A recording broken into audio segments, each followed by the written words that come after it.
Bienvenidos nuevamente a otra mesa de análisis. Esta mesa de análisis, igual que las demás, con gran importancia y gran relevancia por lo que significa el tema. Hablaremos de un tema importantísimo como es la prevención del cáncer de próstata.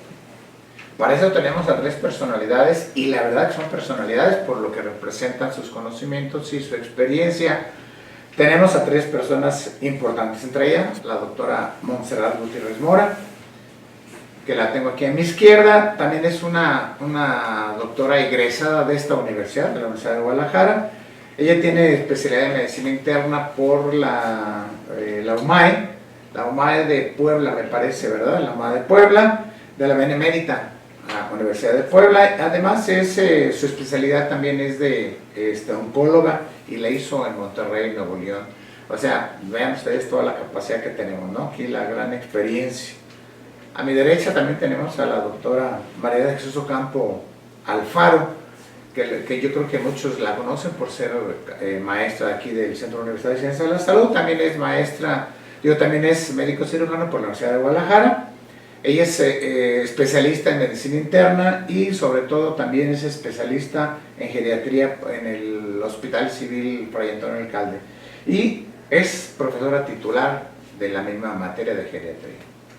Y a mi derecha tenemos al doctor Gustavo Félix Vargas Martínez, que también es otro egresado aquí de la Universidad de Guadalajara de hace como 15 años, dice él. Entonces es otro egresado importante, también con una gran experiencia. Es residente, él hizo residencia en el Civil, en el Hospital Civil Viejo también, hies también residencia en neurología en el mismo Hospital Civil. Ahora es un urólogo certificado, y es miembro de la Asociación Europea de Urología. Digo, es rápido, ¿no? Un tema, no puedo hablar de tantas cosas, ¿no? En esto nos la vamos a llevar todo el día, ¿no? Pero bueno, que conozcan un poquito más de lo que son nuestros ponentes. Entonces, si se fijan ustedes, una mesa de gran importancia, de gran conocimientos y de gran experiencia. Entonces, pues bueno, para empezar, yo creo que es muy importante recordar que el cáncer de próstata es una enfermedad que puede desarrollarse de una manera silenciosa, sin decir agua va, ¿no? Y obviamente que para poderla prevenir, pues no hay de otra cosa más que hacer una detección oportuna, tema que trataremos hoy, y de esa manera podemos disminuir las complicaciones. No sé, me gustaría cederles la palabra a ustedes para hablar sobre todo de los conceptos generales de lo que es el problema del cáncer de próstata. ¿Qué es el cáncer de próstata? No sé, ¿alguien que quiera empezar? Bueno, doctora. El cáncer de próstata es esta alteración que se da a nivel de las células prostáticas, que hace que crezcan muy rápido de forma descontrolada y que se hagan un poco diferentes a lo que son normalmente. Empiezan a tener un funcionamiento distinto, empiezan a tener esta capacidad de invadir otros órganos, y bueno, creo que es principalmente el concepto. ¿Pero por qué representa un problema para la salud pública? Desde luego porque tiene una frecuencia, una presentación muy importante en la población, no tan solo nacional, sino global. Al decir global digo mundial, dado que es una carga muy importante dentro de la salud pública. Podríamos decir que es una amenaza para la salud pública, y que existen una serie de condicionantes que determinan que esta mortalidad tan alta que conlleva, pues no se haya podido reducir. Factores que en el transcurso de la plática de esta charla pues se irán dando a conocer. El cáncer de próstata en particular es una de las neoplasias, que así también se conocen como neoplasias, que tienen mayor presentación en la población masculina de todo el mundo. Está considerada en algunos países como la primera, segunda causa. En nuestro territorio a nivel nacional sigue siendo la cuarta causa. Se ha dicho que 1 de cada 7 hombres en algún momento en su vida va a presentar cáncer de próstata, que 1 de cada 37 hombres va a morir por cáncer de próstata. Su mayor impacto, su detección es un grupo de edad importante llamado pues adultos mayores, que son a los 66 años. La verdad que es algo como para ponerle, como dice el dicho, cuando veas las barbas de tu vecino cortar con las tuyas a remojar, ¿no? Digo, por todo lo que mencionó la doctora. Pero ¿cuál es la relación que existe con entre la edad y los antecedentes familiares, por ejemplo? ¿Hay alguna relación que existe? Sí, definitivamente. Pues el cáncer de próstata es más frecuente en mayores de 40 años, definitivamente. Es muy raro ver un paciente de menos de 40 años. Me pasa a muchos pacientes que se hacen antígenos prostáticos a los 30 años y dices, no tienes que hacértelo a esa edad. También es muy importante hacer el entendimiento de la población que estamos hablando muy tarde de los cánceres. O sea, cuando diagnosticamos el cáncer de próstata suele ser ya metastásico en una tercera parte de los casos en algunas ocasiones. Una tercera parte de las retenciones agudas de orina de la gente que le ponen sonda tienen cáncer de próstata. O sea, el punto en el que llegan es muy tarde. El problema es ese, llegamos muy tarde y esto provoca, como decía la doctora, problemas en la productividad de la población, en la calidad de vida de la población. Aquí hemos hablado, y él lo ha tocado de manera importante, ha hablado de una prueba que es el antígeno prostático específico. ¿Qué es el antígeno prostático específico? Pues es una proteína que se genera ahí mismo en esas células de la próstata y que libera un poquito la sangre y que nos da una medida, ¿no?, de cómo está funcionando esa próstata, porque hay condiciones benignas como el crecimiento de la próstata, que es muy frecuente, y que va a elevar este marcador, el antígeno prostático. Esto es para quien no tiene conocimiento de lo que es un antígeno prostático. Es una proteína que la produce la próstata específicamente y que cuando eleva su concentración está algo anormal y que necesita verse si es algo que puede ser benigno, o sea, bueno, o que es algo malo.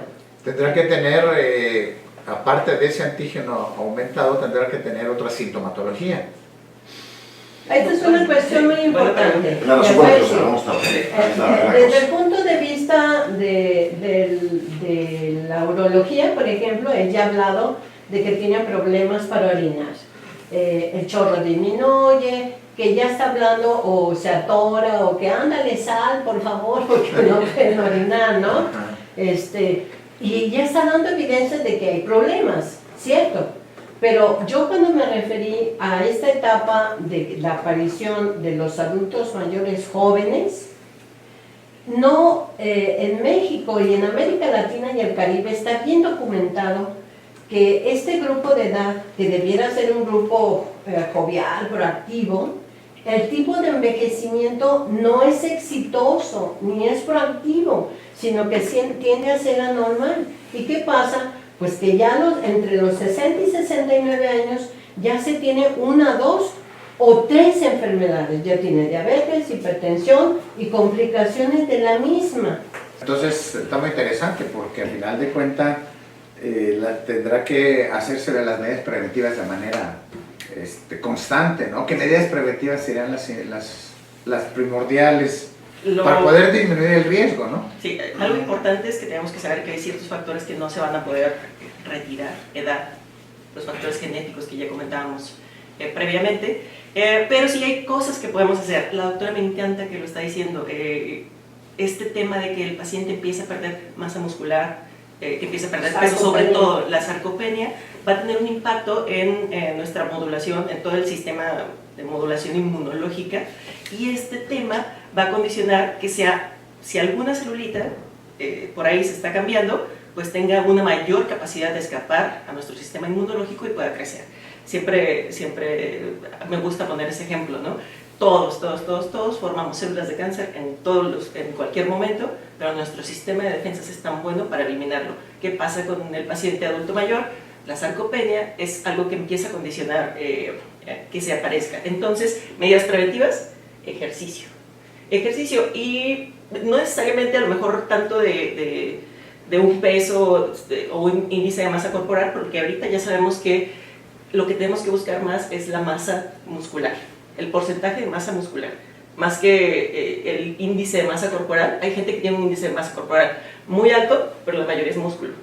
O hay gente que tiene un índice de masa corporal bajo, pero es mucha grasa. Entonces, punto preventivo: mantener una muy buena masa muscular. Otra es la alimentación. Híjole, es que ahorita todo rueda en eso. Alimentación, ejercicio, ¿por qué? Actualmente el principal factor de riesgo para el desarrollo de cáncer es la obesidad. La obesidad, ¿por qué? Porque nos condiciona una inflamación crónica. Está haciendo que todas nuestras células se estén inflamando y esta inflamación hace que estas células tengan la capacidad de cambiar. Entonces, ejercicio, buena masa muscular, una buena alimentación. ¿A qué me refiero con buena alimentación? A algo que sea como muy particular para cada uno de nosotros. Tenemos que recordar que hay que tomar estas asesorías nutricionales porque para la doctora probablemente algunos alimentos no sean los mejores, para Félix tampoco, para mí tampoco, pero va a ser muy diferente. Una buena asesoría nutricional también es algo que yo podría recomendar como forma profiláctica, ¿no? O sea, preventiva, para disminuir el riesgo. Obviamente estamos hablando de hábitos y estilos de vida saludables, ¿verdad? Me imagino que en ese tenor, sobre todo por ser mayores de 40 años, con menos actividad. Bueno, ella mencionaba que hay una edad totalmente productiva, pero bueno, si el problema del cáncer es después de los 65, 70 años, entonces de lo que se trata es de una buena alimentación y buenos estilos de vida saludable en general. Sí. La medida abdominal, El 102 perímetro centímetros, abdominal. el perímetro de más de 102 centímetros es Riesgo brutal, cardiovascular. es un riesgo brutal. Desde el punto de vista de la gerontogeriatría, es la piedra angular es la valoración geriátrica. Cuando yo he ido a la televisión y uno habla de evaluación geriátrica, se suelta así como ahorita en el mundial, toda la gente en el FanFest allá abarrotado, el estadio y demás, y tenemos mucha gente y pocos médicos, como siempre, ¿no? Y dicen, mejor no digas, pero lo que sí tenemos que hacer es, no es que yo ya cumplí 60 años, órale, voy al médico. No, sino que si desde los 40 un hombre sabe que el padre tuvo cáncer de próstata o el hermano tiene cáncer de próstata y sabemos que un solo familiar de primer grado tiene cáncer de próstata, pues esa persona de 40 años tiene un riesgo de 2 a 4 veces de tener cáncer de próstata a los 40 años. Pero si hay dos, el padre y el hermano, tiene 5 o 6 veces más riesgo. Entonces no tienen que esperar que llegue a los 60, sino que desde los 40 ya está yendo al médico. Pero vamos, eso no se dio, o no se enteró porque hay mucha gente que no sabe de qué se murió el padre, no sabe, desconoce, ¿no?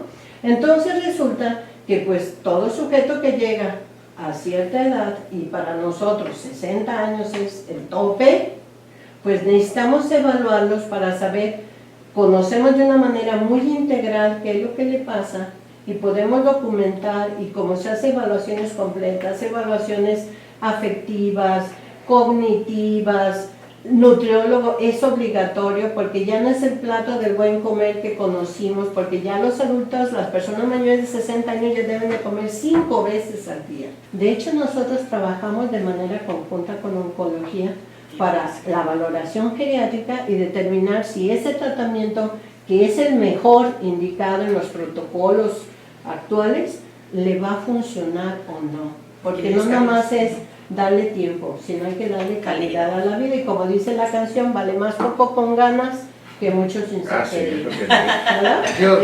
la verdad que las medidas preventivas tienen mucho impacto en este asunto y sobre todo, bien lo mencionaba la doctora y bien lo mencionaba la doctora Campo también, pues yo creo que la buena alimentación, el ejercicio, tomar en cuenta los antecedentes familiares, ya lo dijo, si hay uno, pues tanto riesgo, si hay dos, hay más riesgo, o sea, todo ese tipo de cosas. Pero bien, ¿qué tenemos que hacer entonces para detectarlo de manera oportuna? Primero tienen que ir con su urólogo a los 40 años, porque no sabes si a los 40 tienes antecedentes genéticos, no te va a hacer estudios genéticos necesariamente, entonces por eso lo hacemos a los 40. Hay guías en otros países, me tocó hace 10 años, estuve en Barcelona un tiempo y veía que pues iba todo el mundo va, hay un subconsciente colectivo donde vas al urólogo ya por tradiciones de los 40 años, pase lo que pase. Entonces ellos incluso lo retrasaron porque eran demasiados los diagnósticos que hacían y era costo al sistema público, entonces lo retrasaron a 45, 50 años. Aquí no hay ese problema, quisiéramos tener ese problema de que fueran a los 40 años, pero no van a los 40 años. Pienso que el primer paso es que vayas al urólogo a los 40 años, el primer paso. Aparte de que vayas al urólogo, digo, sin la intención de tener un problema, sino tomarlo como una constancia, ¿no? Como una constante de acudir a la consulta periódicamente porque voy avanzando de edad.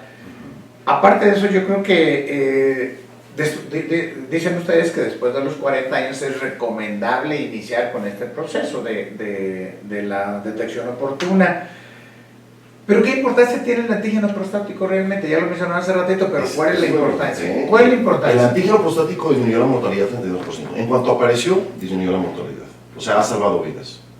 Ahora, ¿qué tanto tiene que ver el tacto rectal? ¿Qué tan importante es el tacto rectal o hacer las dos pruebas en conjunto? Hay controversia, y les digo porque han salido varios artículos, que el tacto rectal aleja a la gente.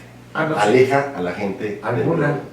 A veces es más peligroso que le hagas tacto a todo el mundo y se alejen y no vayan, y el subconsciente colectivo, o sea, no vayas porque te van a lastimar. Porque no todo aquel que lo hace bien. El tacto tiene su chiste y no todo el mundo lo hace bien. Entonces hay tendencias incluso a, espérame, o sea, no le hagas tacto a todos. No le hagas tacto a todos. Y puede ser controversial, pero la cantidad de pacientes con de cáncer de próstata diagnosticados con antígenos bajos es muy raro. O sea, significativos. Clínicamente significativos. Es muy raro que un antígeno bajo te dé un cáncer agresivo. Entonces, por eso ya se está dejando de usar en todo el mundo el tacto porque aleja a la población. Y ha sido muy exitoso cuando la gente empieza a ir más seguido y dicen, ay, mira, no me lastimaron, me fue súper bien. Y cuando sí captas un antígeno elevado y captas los detalles, ahora sí, tú lo tienes ahí en tu consulta y le explicas, mira, en este caso sí necesitas el tacto porque podemos captar enfermedades significativas. Un detalle muy importante, el tacto rectal tiene una precisión, o sea, si lo haces y el paciente está perfectamente normal, no garantiza que esté bien. ¿Sí me entiendes? Entonces, por eso no lo recomiendo a todo el mundo. El tacto no debe ser a todo el mundo porque que hagas un tacto rectal y esté perfectamente normal no garantiza la salud. Y que lo haga todo el mundo y lo haga lo tonto es más peligroso para la población. Entonces, yo soy un defensor en no hacérselo a todo el mundo. Ahora, en este tema, deja de ser importante el tacto rectal. Deja de ser importante por el hecho de pensar en que, híjole, no, yo no voy porque me van a tocar allá abajo y ya no quiero, no, mejor no voy. O sea, ¿qué tanto puede ser?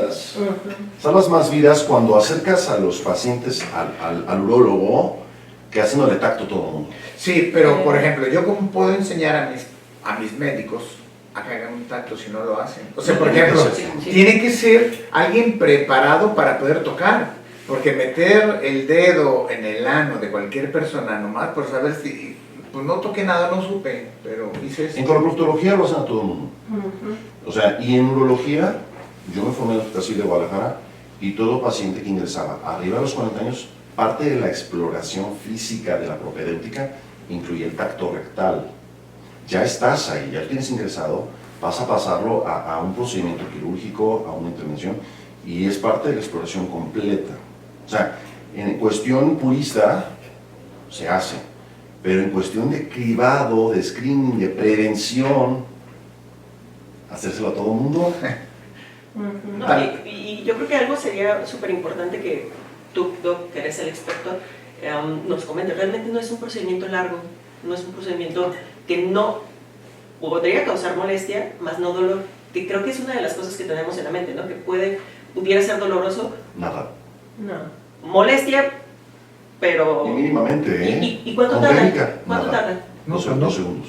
No, ni medio minuto tardan en hacer un tacto rectal. Entonces, algo que tenemos que tener en mente todos, ¿no? Pero no todos, Sí. porque esto ha alejado a la población. O sea, a mí se me hace escandaloso que la población no va por eso. Es que en ese sentido, en estas nuevas generaciones de médicos que estamos preparando, y gracias a la aparición, al advenimiento del laboratorio de simulación, a través de simuladores o maniquís, se explica primero la parte teórica, la sensibilidad que se debe de tener, cómo se coloca el dedo y demás, y se hace en un maniquí y lo hacen hasta que No es que dominen la técnica, pero que están familiarizados. Por otro lado, cabe señalar que atenta contra nuestro pudor, porque a nadie nos gusta que nos haga una prueba de ese tipo, ¿no? Cuando vamos con los proctólogos, todos caminamos así por la pared porque nos da pendiente de que nos quieran, a ver tú. A todos, ¿verdad? En pronto es así. Sí, Dijeron a todos. precisamente a todos, entonces caminamos así pegados a la pared porque no me Pero sí me parece peligroso, ¿eh? O sea, está... Entonces, atenta, y eso lo tenemos que entender, y dentro del respeto al paciente,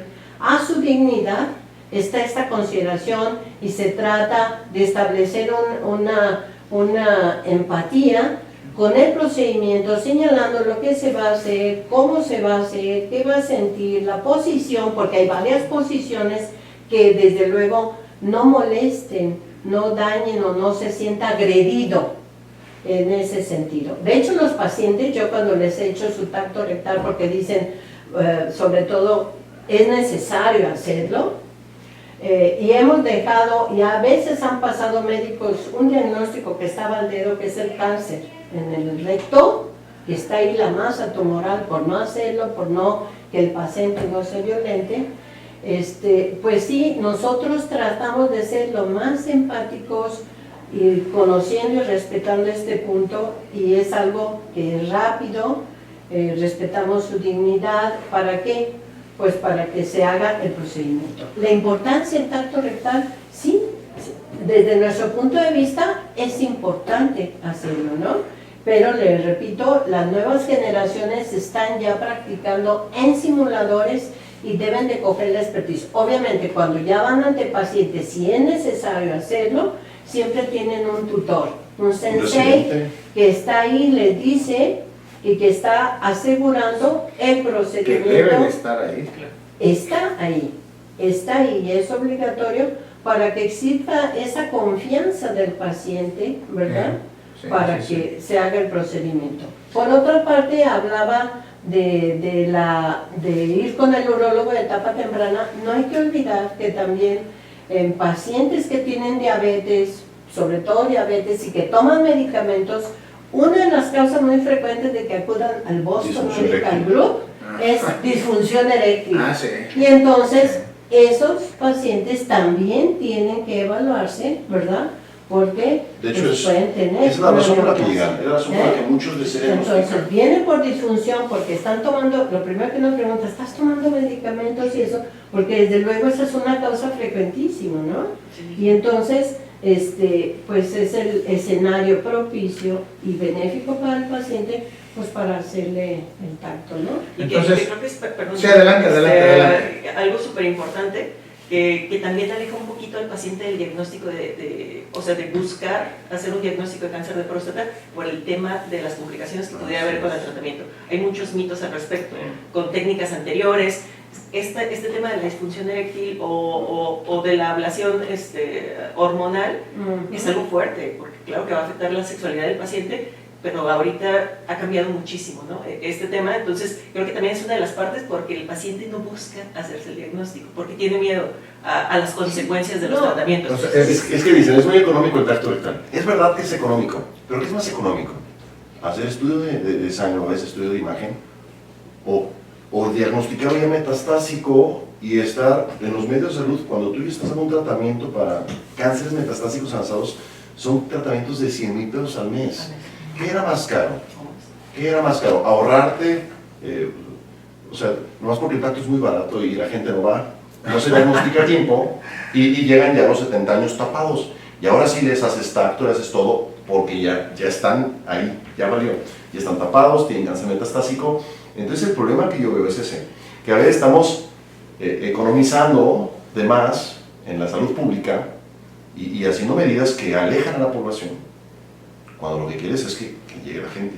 Y justo para eso estamos acá, para sensibilizar, ¿no? Sí, entonces eso siguen siendo mitos, ¿no? Sí, Un mito alrededor del problema prostático. Bueno, lo importante de esto es crear conciencia, ¿no? De alguna manera crear conciencia de que, bien lo mencionó él al principio, ¿por qué esperarme? O no me acuerdo si fue tras bambalinas o fue al principio, pero ¿por qué esperarme a pagar 100,000 pesos cuando pude haberlo hecho con tiempo, ¿no?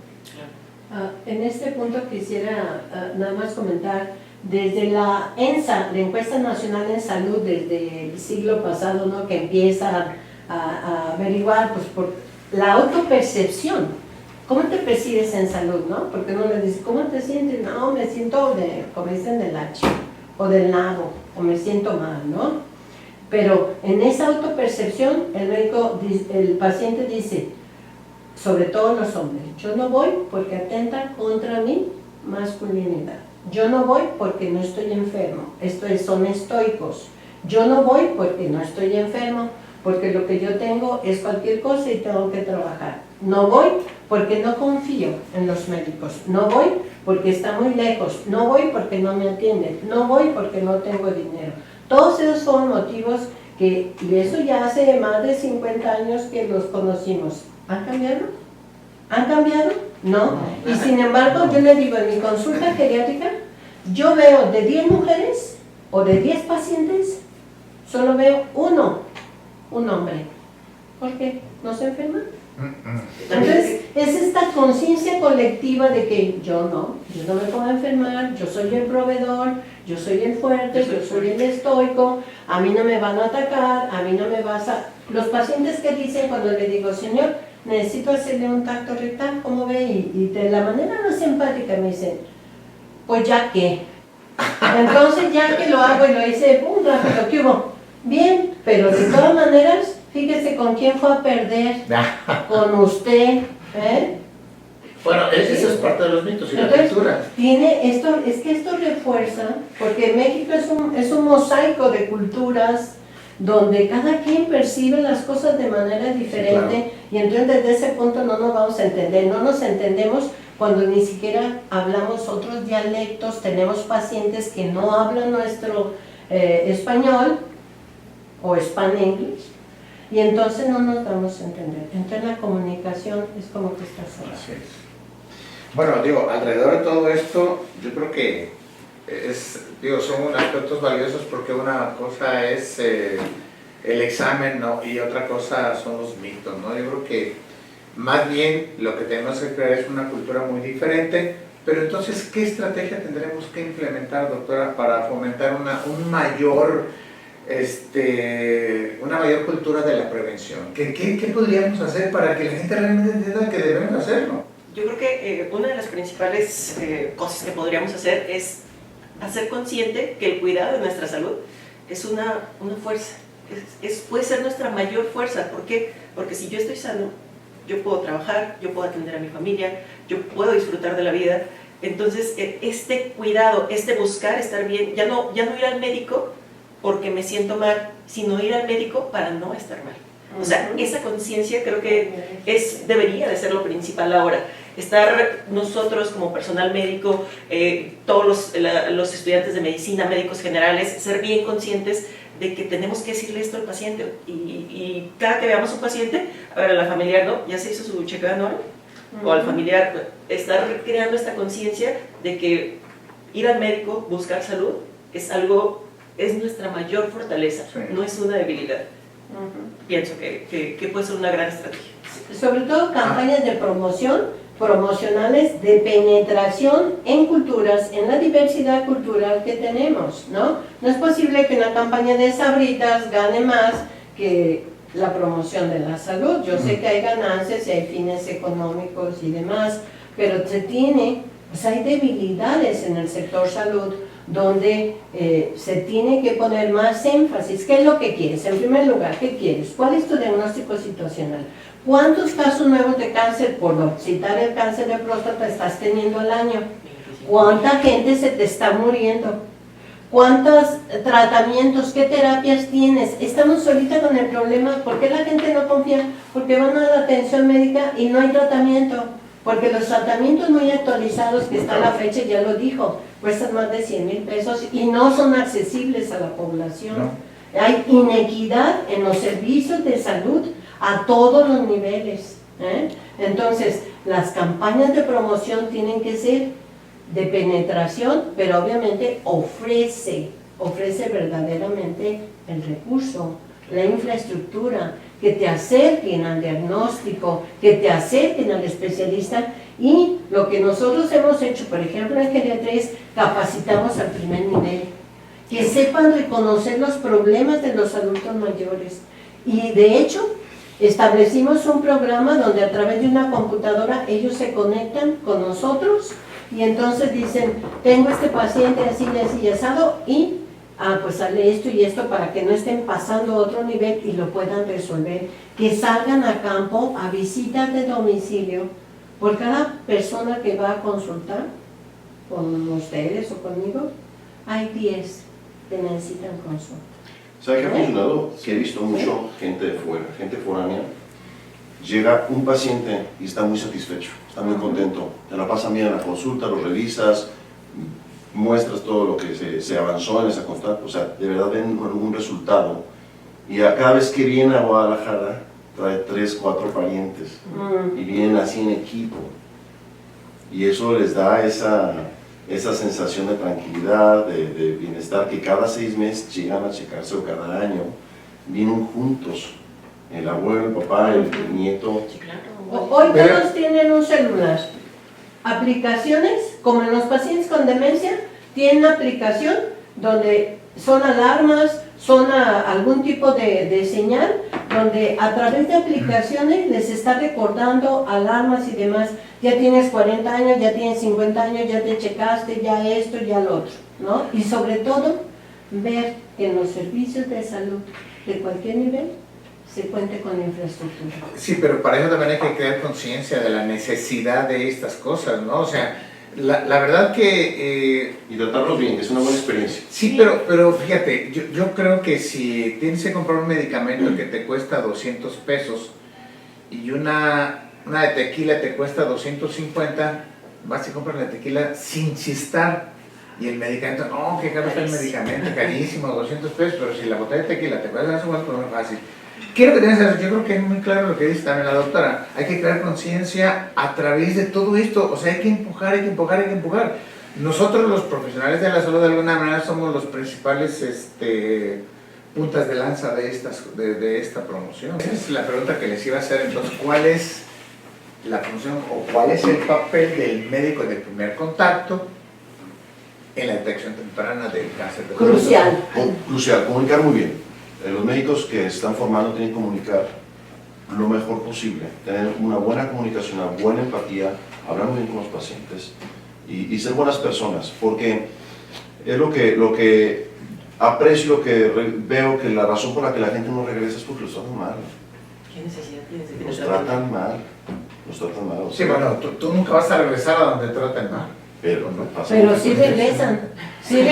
por necesidad, Por porque necesidad. cuando Bueno, sí. no tienen Ya nada tapados más, con sonda. Ya. y ya cuando vienen con su sonda, ya los ve en la calle que andan con una sonda, oye, dame para cambiarme la sonda y eso. Digo, ¿qué sistema de salud permite eso? ¿Qué economías permiten eso?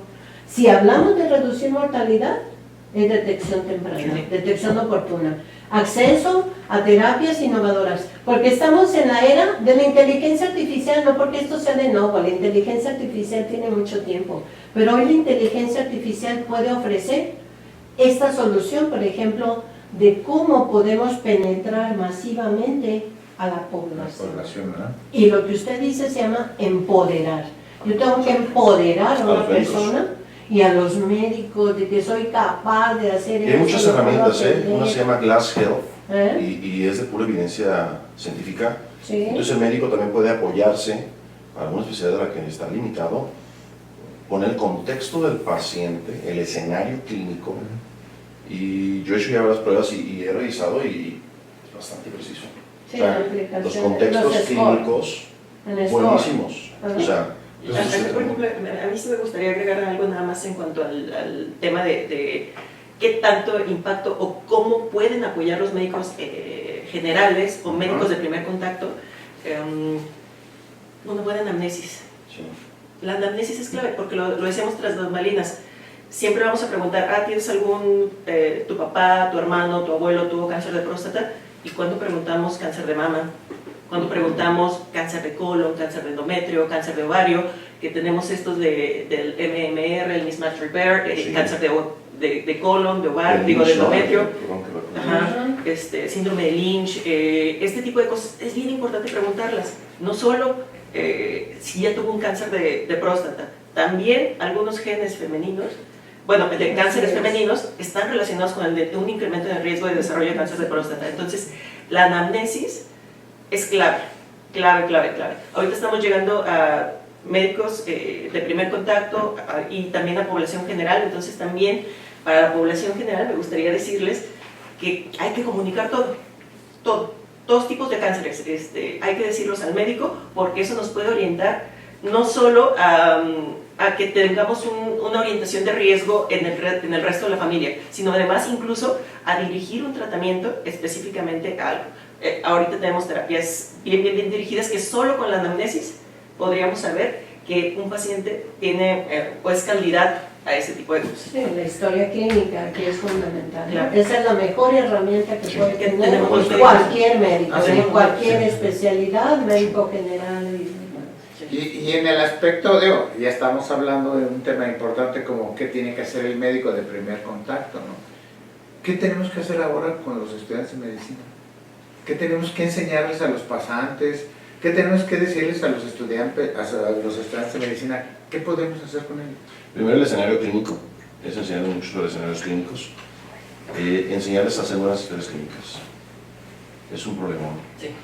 no hacen buenas historias clínicas y ha habido mucha pereza en esa cuestión. Muchas veces se forman hasta que ya están de internos y medio mal formados porque hay una gran cantidad de internos y se va diluyendo el liderazgo y muchos de los médicos también con más experiencia se van cansando y no quieren enseñar. Y está pasando en algunas universidades donde ya hay cada vez menos especialistas dando clases. Entonces hay una falta de motivación. El médico modela, como los seres humanos modelamos a quienes admiramos. Entonces todos recordamos a algún especialista que nosotros admiramos y eso nos motivaba a tener ese estilo de vida, a saber lo que sabía, esa admiración. Entonces tenemos que dar un buen ejemplo a los médicos y fuera de la cuestión económica, porque muchas veces lo que quieren hacerse ricos de la medicina, pero pienso que debemos trascender más allá de eso.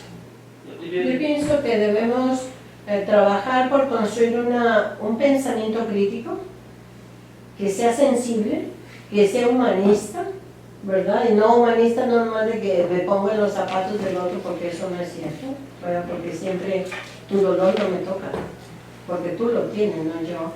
Y entonces, por eso estamos trabajando, por una generación de personas que sean sensibles, porque van a atender a personas donde sus proyectos de vida están en sus manos y deben de entender que existe un código de ética, que no es para andar hablando en alguna reunión, en alguna fiesta, ay, tengo un casazo, o exhibir a un paciente, el anonimato siempre, el respeto, la exploración, o sea, todo lo que conlleva la propedéutica, y es sentar unas bases de un profesionista. El que va a hacer malo, va a hacer malo. Así haga lo que usted, lo que quiera, ¿verdad? Pero nuestro compromiso es generar gente que sea capaz de resolver problemas, que tenga la sensibilidad, que sea humanista, pero que tenga un pensamiento crítico y que no piense que las cosas suceden porque pues alguien así las ha dado, Y disciplina. ¿no? Y sobre todo respeto, disciplina y estudio, su compromiso, ¿verdad? Algo que me encantó hace ratito, doctora, que comentó, es en cuanto a lo del tacto rectal, es que hay que explicarlo, hay que ser bien detallados en cualquier tipo de exploración. Discúlpeme, le voy a tocar el cuello, voy a hacer esto. Tenemos que ser bien claros como médicos, especialmente los de todos, así nos debemos de formar, de que al paciente hay que decirle todo lo que se va a hacer, explicarle con detalles, porque es parte del respeto que merece el paciente. Y además que habla mucho de nuestro profesionalismo. Entonces, ese creo que sería un gran consejo, una buena anamnesis, una buena exploración, explicando cada cosa que se va a hacer. Entonces sería como un complemento de un abordaje multidisciplinario al paciente, ¿no? O Sí, sea, claro. ver todo lo que sucede alrededor, saber abordar el tema para poder de alguna manera iniciar La revisión. Y el sobre control. todo guiarse por protocolos de atención, porque si en mi protocolo de atención como primer contacto yo detecto o hay una sospecha diagnóstica que puede tener algo, canalizarlo al área, o sea, que es indicada, que haga su abordaje, que haga sus pruebas, determinará si se va a hacer el eco, si se va a hacer el examen digital rectal, el antígeno prostático, porque hay varios test también que nos ayudan para determinar un poco más con exactitud si lo que La resonancia estamos teniendo, Esa si es lo la que estamos viendo Sí, verdaderamente es esto. La resonancia La resonancia magnética. maravillosa. Entonces, el advenimiento de nuevas técnicas de diagnóstico han sido buenas, porque hablamos ahorita de un PET, porque hablamos de resonancias, la utilidad del ATAC, o sea, cada uno tiene su cosita importante, el eco rectal, inclusive para conocer la próstata, que va guiado a la Con biopsia, las geometrías, al ahí tipo no sé. de biopsia, cuándo hacer, tomar una muestra de 6 cilindritos de cada lobulito, 12 de cada lobulito en la periferia, porque en la periferia es donde nace el adenocarcinoma, etcétera. Todo eso pues se tienen que conocer, pero todo eso ha tenido avances que nuevamente son estudios que son costosos y que pues ahí como dicen costo-beneficio, ¿no? Sí, Y tendría que sopesarse, y ya con todo esto que tenemos pues toda una metodología, porque tenemos para diferenciación celular con Gleason, TNM para saber cómo está ese tumor, de ANICO para saber cómo está toda esta condición, juntando algunas variables y que nos den un diagnóstico, ¿verdad? Y finalmente el individuo, el paciente tiene que decidir si quiere o no quiere, y eso hay que respetar. El equipo multidisciplinario es bien clave, y algo que me encantaría decir aquí es que no tengamos miedo a derivar. O sea, yo como oncóloga no voy a decir, este paciente ya es mío. No, porque necesito el urólogo, porque él es experto en unas cosas en las que yo no soy. Y además, a lo mejor este paciente ya necesitó quimioterapia y se necesitan hacer evaluaciones geriátricas para saber si tengo que hacer algún ajuste de dosis. El equipo con geriatría, urología, radioterapia, en dado caso, oncología médica, psicología y nutrición es clave para el éxito del tratamiento de un paciente. Entonces sí, recordar que además cuando derivamos a los pacientes, ese amiguito al que derivamos nos va a mandar más pacientes. Entonces es un ganar-ganar, es un ganar-ganar. ¿Por qué? Porque el paciente va a ganar, porque va a tener una gran atención, y además probablemente nosotros tengamos más pacientes porque nuestros compañeros nos van a estar derivando.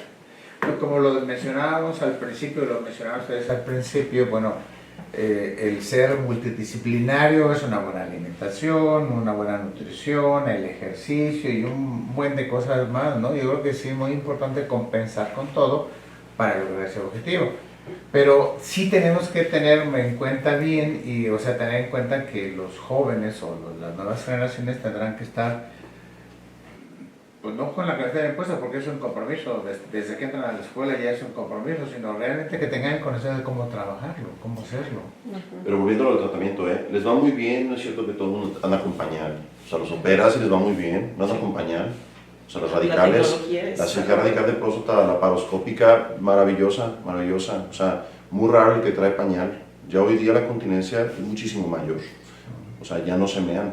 Y la otra cuestión, la disfunción eréctil, pues les pones prótesis. Oye, tantas mujeres que se ponen prótesis de mama Sí. y no se ponen prótesis de pene los hombres, que por qué pena. Y he puesto prótesis de No, pacientes de pena. 78, de 80 años, de 85. ¿Por qué no van a tener su vida sexual? Entonces, hay que romper paradigmas. Eso de que, no, es que ya se acabó, usted se va a mear, usted va... Pues no, Sí, sí, sí. hay que informar bien a la gente que no es cierto, ¿no? Pero hay que diagnosticarlos a tiempo. Otra de las conclusiones que es muy importante, aparte de quedar claro que la medicina, tenemos gente longeva, o sea que vive muchos años por los adelantos de la medicina, Sí. porque están las vacunas, aunque ya la tendencia actual es que no se quieren vacunar, y ahí tiene el caso del sarampión, porque los adelantos de la ciencia y la tecnología, que antes vivían 40 años, hoy nos vamos a los 80, la esperanza de vida ahorita Sí. anda rayando los 80 vidas, y Jalisco está 3 décimas más arriba que la media nacional. Quien nace ahorita tiene una sobrevida mayor que en el resto de la República. Entonces, todo eso cuesta. Los adelantos de la ciencia están ya, de la medicina, al servicio de todas estas condiciones, ¿verdad? Y eso también debe conocerse. Y la otra, que es una conclusión muy importante, que esta patología, el cáncer de próstata, no tan solo es de un solo médico, como lo dijo, es multidisciplinario, ciertamente, pero es interdisciplinario. Esto es, que si es mi paciente, sigue siendo mi paciente, aunque yo se lo mande a ella, a él, lo mande con 20 pacientes, yo sigo teniendo la responsabilidad de ese paciente y tengo que estar enterada de todo la comunicación con todos. Oye, ¿cuál sería su mejor alternativa? ¿Qué me sugieres? No lo dejo. Ese es el compromiso. Es multi e interdisciplinario. Es difícil, pero uno tiene que responsabilizarse de su paciente. Sí, claro.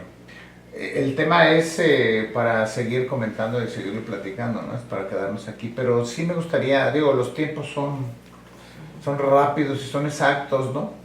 Sí me gustaría mucho que tuviéramos una conclusión breve de cada uno de ustedes para hacer una recomendación sobre la prevención del cáncer de próstata, sobre todo hacia la población. Sí me gustaría que hiciera una recomendación, una conclusión por parte de cada uno de ustedes. Vamos viendo a ver qué podemos ofrecerles a la población o qué realmente deben de hacer. Si gusta empezar, doctora, con Bueno, el cáncer de próstata es sumamente prevalente a nivel local, nacional y mundial. Es de gran importancia por la alta mortalidad que conlleva y que la mejor manera de contrarrestarlo es la evaluación temprana, oportuna, ante un médico. En segundo, buscar un proyecto de vida, un estilo de vida que resulte saludable, donde no solamente es mi cuerpo, sino también mi salud mental, y mantenernos ocupados. Para quienes están todavía en etapa laboral, pues es fundamental, pero para quienes ya no están retirados, jubilados, sí es importante tener actividades que sean creativas, porque la actitud es muy importante, tanto para el envejecimiento, para cualquiera de las enfermedades que se puedan presentar. Muy bien. Doctora. Bueno, a mí me gustaría decir que el cáncer de próstata no es una sentencia de muerte. La clave está en la detección temprana, como ya lo hemos comentado. Tenemos ahora muchas herramientas. Lo que está en sus manos es cambiar hábitos. El llevar una mejor alimentación, una alimentación orientada, no perder músculo. Todo esto va a hacer que esto que está en nuestras manos, que sí podemos cambiar, disminuya el riesgo del desarrollo de cáncer de próstata, y recordar que cada vez hay mejores tratamientos y menos complicaciones para esto. Muy bien. Doc Félix. Pues infórmense con su médico de confianza, acudan con su médico de confianza lo antes posible, cuando tengan 40 años, mantengan esa vigilancia, no soltar el dedo del renglón. O sea, en México es muy frecuente que la gente no se checa, llegan ya muy tarde con síntomas. No da síntomas, muy importante eso, que sepan que no da síntomas. Puede estar perfectamente bien, sentirte muy bien y no tener ningún síntoma y tener cáncer de próstata. Entonces, si te revisas de los 40 años, tienes muchas más chances de que no tengan ningún tipo de efectos adversos a la larga. Hay que acudir al médico, hay que atenderse de la manera que nos sugiera nuestro médico, y si tenemos un problema, pues acudir, darle continuidad para evitar que se haga esto más grande, ¿no? Pues muy amables, agradecemos mucho su participación. La verdad que especialistas muy interesantes, es muy importante nuestra mesa de análisis, y solamente pues les dejo el recuerdo de que es una educación y una preparación y una prevención oportuna para reducir el impacto del cáncer de próstata, ¿no? Muchas gracias. Estamos muy agradecidos, doctora Montse, doctor Ocampo, doctor Félix, muy agradecidos con su presencia. La verdad, yo pensaba entregarles un auto a cada quien, pero no hubo chance. Entonces, al menos vamos a entregarles un reconocimiento por parte de nosotros, doctora Montserrat. Muchísimas que gracias. Gracias por usted y por su participación. Doctora Ocampo, también le entregamos un reconocimiento a Muchas usted gracias. por su Una cartita. participación. Es una cartita de mi Dios. Y gracias. Félix, Muchas gracias, gracias. eres muy amable. Pues, recordar, pero sobre todo que estamos juntos en esta lucha contra el cáncer de próstata. Sí. Así es, bueno, entre todos haremos lo conducente para que esto, pues, como dicen, ya con uno que pegue con eso ya le hicimos, ¿no? Ya uno... Una buena experiencia. Una buena Y experiencia. eso trae Sí, sí, sí, yo digo buena que- publicidad, buena propaganda. Así es. Así es. Así es de que, pues bueno, espero que, hayamos cumplido de alguna manera las expectativas de lo que corresponde al examen, a la prevención del cáncer de próstata. Pudimos haber quedado más tiempo, pero no se puede. El tiempo es rápido y exacto. Así es de que agradecemos su presencia. Esperemos que hayamos cumplido con su expectativa y estaremos al pendiente de la próxima mesa de análisis que se les avisará con tiempo. Gracias y hasta Gracias. pronto. Gracias. Gracias.